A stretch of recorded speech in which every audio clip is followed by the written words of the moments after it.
ہماری ایک پڑھی لکھی خوبصورت اور شہر کے ایک مہنگے اور پوش علاقے میں رہائش پذیر فرسٹ کزن کی شادی اس کے باپ اور چچا نے زبردستی اپنے ایک بھانجے سے کر دی تھی۔ لڑکے میں ایک جسمانی نقص تو تھا ہی مگر مالی حیثیت بھی اچھی نہ تھی۔ وہ ایک معمولی سا دکاندار تھا اور اس کا گھر بھی قریب ہی واقع ایک کچی آبادی کی تنگ و تاریک گلی میں تھا۔ کسی طرح بھی میل جول نہیں بنتا تھا مگر گھر کا لڑکا کہہ کر خود اپنی لڑکی کو تجربے کی بھٹی میں جھونک دیا گیا۔ اس طرح کے بے جوڑ رشتے میں کہیں تو لڑکا اپنے سسرال والوں کا احسان مند ہوتا ہے کہ انہوں نے مجھے اس قابل سمجھا، میری بے مائگی کے باوجود اپنے جگر کا ٹکڑا میرے حوالے کیا، اور کہیں وہ بے وجہ کے احساس کمتری کا شکار ہو جاتا ہے، اور یہ لڑکا بھی اپنے ماموں کا احسان مند ہونے کے بجائے احساس کمتری کا شکار ہو گیا اور بیوی کو اپنی بدسلوکی اور ذہنی تشدد کا نشانہ بنانے لگا، اور پھر اسے مزید بدتر بنانے اور بیوی سے بدظن کرنے میں اس کی ماں بہنوں نے بھی کوئی کسر اٹھا نہ رکھی، حتیٰ کہ لڑکی کے ساتھ مار پیٹ تک کرنے لگیں، جبکہ انہی حالات میں ایک بیٹا بھی ہو چکا تھا مگر صورتحال میں بہتری نہ آئی۔ لڑکی کی طرف سے کورٹ میں خلا کا کیس دائر کر دیا گیا اور کمرہ عدالت میں بیٹھے جج نے یہ تاریخی الفاظ ادا کیے: بیٹا، آج کل تو کنواریوں کو کوئی نہیں پوچھتا، وہ گھروں میں بیٹھی رشتوں کے انتظار میں بوڑھی ہو رہی ہیں، ایسے میں تم ایک بچے کے ساتھ کہاں جاؤ گی اور کیا کرو گی؟ لڑکی نے بھی یہ کہہ کر تاریخ رقم کر دی کہ جج صاحب، اگر آپ نے مجھے زبردستی اس شخص کے ساتھ بھیجا تو میں خودکشی کر لوں گی۔ سنا تھا کہ یہ سن کر جج پر سختہ طاری ہو گیا، پھر مصالحت کی ہر کوشش ناکام ہو گئی۔ لڑکا معافی تلافی پر آمادہ تھا مگر لڑکی نے صلح کی بجائے موت کو ترجیح دینے کے عزم کا اظہار کیا۔ خیر، خلا کے بعد لڑکی کا ایک بہت اچھے خوشحال گھرانے کے پڑھے لکھے برسر روزگار کنوارے لڑکے کے ساتھ رشتہ آ گیا اور اسی بنا پر دھوم دھام سے شادی بھی ہوئی، بچے بھی ہو گئے، اور وہ سابقہ شوہر آج تک جوتیاں چٹکھاتا خجل خوار پھر رہا ہے۔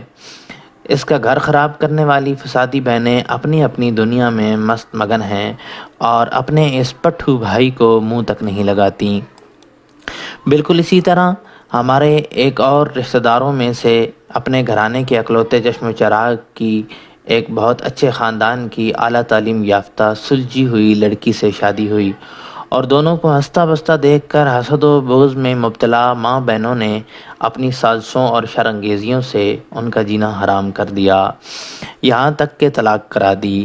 اس لڑکی کی بھی سال بھر کے اندر دوسری جگہ شادی ہو گئی، اور یہ موصوف بھی برس ہا برس بیت جانے کے بعد بھی اب تک لنڈورے گھوم رہے ہیں۔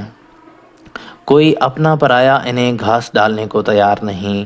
اب کیا بتائیں، ابو کے ایک نہایت ہی خڑوس اور نکمے چڑے کزن کی شادی پتہ نہیں کیسے ایک بہت اچھی خوبصورت اعلیٰ نسب لڑکی سے ہو گئی۔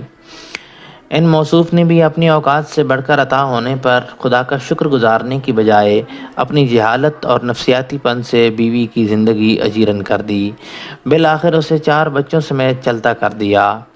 جب ہم نے یہ سنا تو بہت دھچکا لگا اور بے اختیار دل نے کہا، یا اللہ، کس بغیرت خاندان میں پیدا فرما دیا۔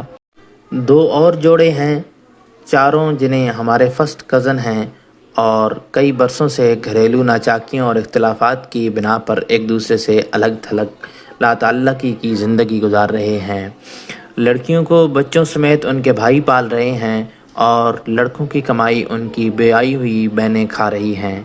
بجائے صلح صفائی کرانے کے وہ بھلا کیوں چاہیں گی کہ بھائی کا گھر بسے اور ان کا لنگر خانہ بند ہو؟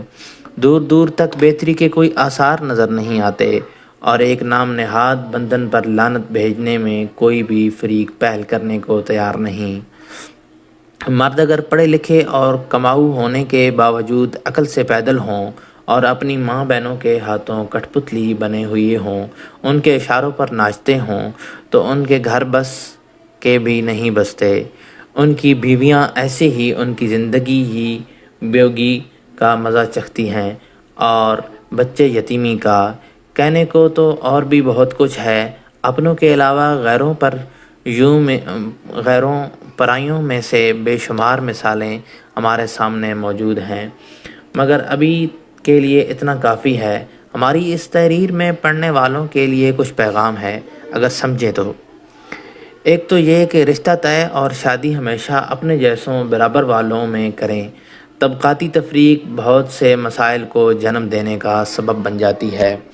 دوسرا یہ کہ والدین کی اگر ماضی میں جن رشتہ داروں یا کسی بہن بھائی سے ناچاکی اور نا اتفاقی رہ چکی ہے تو ان کے ہاں ہرگز شادی نہ کریں، اور اگر تو اور اگر کریں تو آپ کی بیوی ایک معقول سلجھی ہوئی نیک خاتون ہے، مگر آپ کی ماں اس کی کارکردگی سے مطمئن نہیں، تو معاملات کو مینج کرنے اور ماحول کو بہتر بنانے کی پوری کوشش کریں، مگر اپنی شادی شدہ بہنوں کو اپنے گھر کے معاملات میں مداخلت کرنے اور اپنی بیوی پر حکومت کرنے کی ہرگز اجازت نہ دیں۔